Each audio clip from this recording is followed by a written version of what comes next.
My opponent's main claim is that homeschooling has a positive effect on children. My opponent's secondary claim that homeschooling has a positive effect on children's academic growth, psychological growth, and social growth. This claim, her main claim, is too broad. While it is implied that these benefits are in contrast to what a student might face with traditional schooling, this comparison is not stated specifically, and the main claim of the essay is not always touched upon during the argument. It is easy to say that homeschooling has a positive effect on children because of how general the statement is. To refute this claim, we have to assume that the speaker's intention was to promote homeschooling and its benefits over traditional schooling. First secondary claim, homeschooling has a positive effect on children's academic growth. Most of the secondary claim makes its assertion assuming that a one-on-one environment is beneficial in all situations. My counterclaim is that homeschool children miss out on the collaborative learning that takes place in a traditional school. It is important for children to participate in collaborative learning. Collaborative learning is when a child is a part of a group that works together to accomplish a common goal. The group works together to understand the material. Each member is there to help the others understand the material. Cooperative learning gives each student a sense of responsibility. When faced with a group project or presentation, each member is encouraged and motivated to learn and work because they are responsible for their part. The speaker claimed that homeschool children benefit from a one-on-one environment because they are able to work at their own pace. There's evidence to prove that collaborative learning can be more beneficial to a student's academic performance than individual attention can. A study done by Anuradha A. Gokhale, a professor at Illinois State University, studied the results from when students work on a task individually at their own pace and when in a group setting. Those that were part of the collaborative groups averaged higher test scores than those that worked on their own. This response is mostly to point out that removing a child from a school setting with other children means that they lose out on the benefits from a traditional school offers, such as collaborative learning and the facilities and tools a school might have and offer. Secondary claim, homeschooling has a positive effect on children's psychological growth. To support the claim that homeschooling is beneficial to a child's psychological growth, the speaker uses evidence that states that a child is not subjected to the negative social issues which occur in a school and that they are free to focus on positive thinking. Psychological growth can mean several things, and it is unclear in the argument what is being promoted. This claim is similar, and this claim is very similar to the third secondary claim that they had.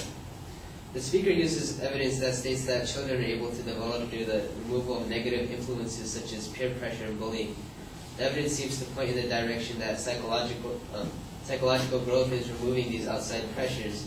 While it is difficult to say that these outside influences such as bullying and peer pressure are good, they do still help the child prepare for possible future encounters in the public realm.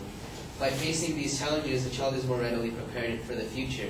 The solution is not merely to remove all negative influences a developing person might face, because that has its own psychological implications. The speaker claims that homeschooling has a positive effect on children's social growth. To support this claim, the speaker uses evidence that states that homeschooled children are engaged in outside activities outside of the home, and that homeschooled children have more of an opportunity to interact with people of diverse ages and backgrounds. First of all, this claim acts more as a counter-argument for a common criticism of homeschooling than as a supporting claim for the main argument. While the speaker clearly explains that homeschooling does not necessarily isolate the child, this claim does little to prove how it is more beneficial to child's social growth than traditional schooling. These outside activities rely on the parents' involvement. A student that attends a traditional school can participate in the same extracurricular activities that homeschool children do. It is up to the parent to enroll their child in extracurricular activities, regardless if they are being homeschooled or not. Being homeschooled is a non-factor with this claim. The speaker uses the secondary claim to state that those that are homeschooled interact with people of diverse ages and backgrounds.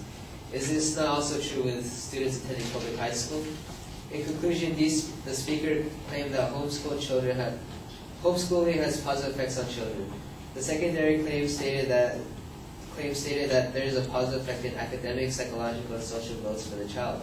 These claims are too broad and are applicable to students that attend a regular elementary or high school. Thank you.